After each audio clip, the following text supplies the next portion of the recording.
Hi everyone, welcome to the channel. Today we're going to have a quick look on how we can export our tracks to our favorite DAW. So a very simple video, but I've been asked about how you do it. So we can edit inside your favorite DAW. You can arrange inside your DAW, or you can just mix and master inside your DAW. By the end, I will also talk about reasons why you should just use the MPC to mix and master. Reasons why you don't need to actually use another DAW. But right now, and if you want to export your tracks, let's have a look at the MPC and see how we can work with it to export our tracks. So I'm running this instrumental right here. I'm going to play it for you.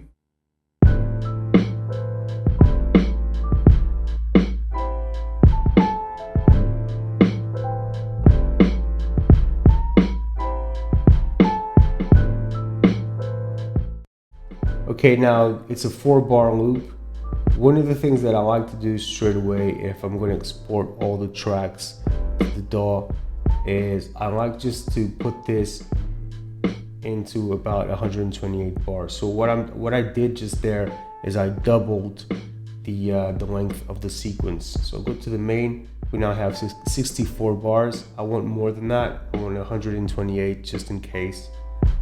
So I'm going to go into the pencil one more time. I'm going to double the length and I'm going to keep it at 128 bars. Now that's a lot.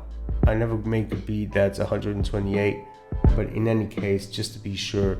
And the reason why I do it, it's because if you're playing with a sequence that has about 4 bars, and if you have a sample that loops back to the beginning, and if you're just exporting the loop, then you're going to be trimming the end of that sample that bleeds back into the beginning of the sequence.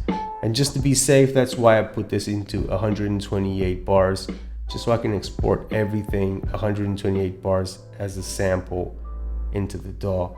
And then if I want to trim in anything, I can do that inside the DAW.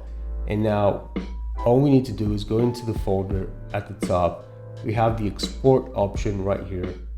And then on this screen is where we can actually choose everything that we want to export our tracks. It gives you 3 options. Do you want just to export the stereo output? Or do you want to separate programs or explode tracks? What normally is used, it is exploding tracks. So all the tracks that you've used inside the sequence are going to be exported as one unique file. And that's the one we're going to use.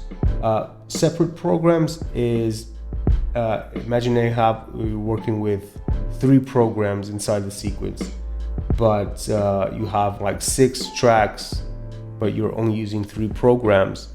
You're going to be bouncing just the programs. So all the tracks that have the same program are going to be mixed together into one audio file.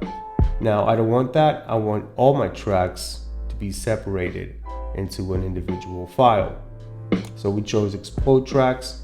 Then you have your file format, the bit depth, and the sample rate. At the moment I'm sampling everything at 16. I don't really feel the need to go above 16. And the same thing goes for the sample rate. Now, if I was making an entire project out of the built-in synths or loops that come already with like 48k hertz or 24-bit, I would bounce this in a different way.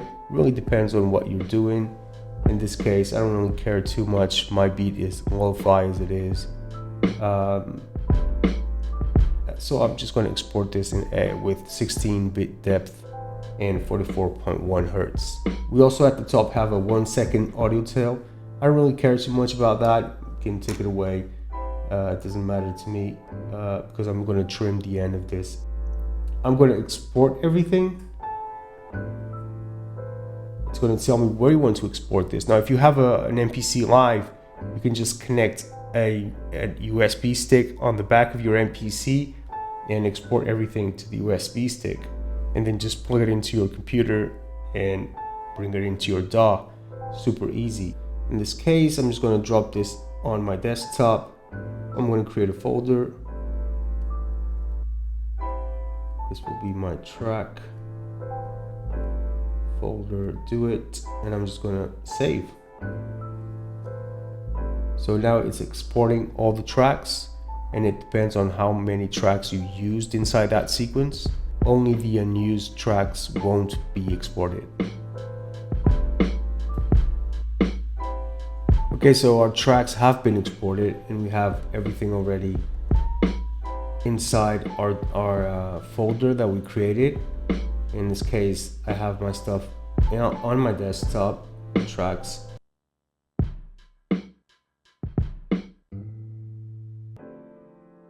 So this is how I export tracks in case I want to put them onto my DAW of choice. Now the reason why I do this is because it's fast. Now you only need to drag into your DAW and that's done. Another way of doing this as well is by using the drag and drop inside the software. And that's another easy way.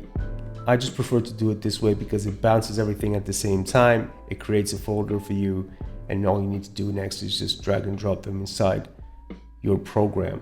So there really isn't much to this.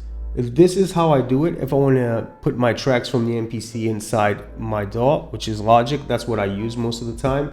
Okay, now one of the reasons why I think you shouldn't bounce your tracks, export your tracks and put them inside Logic or another DAW. The sounds inside the MPC are already edited, which means that if now I'm gonna be working in Logic, I'm not going to have access to the original sounds that are inside the MPC. So you see there's a bit of a drawback here, and this is a bit counterintuitive and counterproductive for the workflow because I have already been mixing inside the MPC and I have already been editing sound. All my drums are already filtered.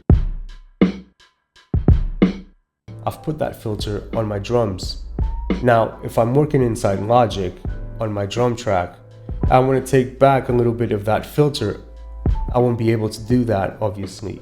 So it's a bit counterproductive to export everything now inside Logic and try to mix everything again, or and it just doesn't work because the original sounds are inside the MPC. So, and I know I've said this a few times on my channel that I like to finish my tracks inside Logic, but you have to weigh the two. You have to know that you are losing some things when you're working inside Logic. So it's not all the time that this is going to help your production.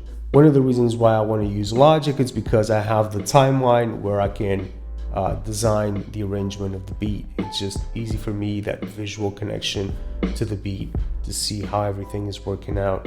Inside the MPC, it's more about listening because you're working in the song mode and you have to use your ears to actually make the music. So I have these two things that I battle against. One is the visual aspect of Logic's arrangement window, and another one is to have access to the original sounds inside the MPC. So I have to weigh the two, and I have to know which one I want to work with. Sometimes I prefer to use Logic, sometimes I prefer to use the MPC just to get access to the sounds that I have inside it. But that was it, super quick video on how you can export your tracks onto Logic.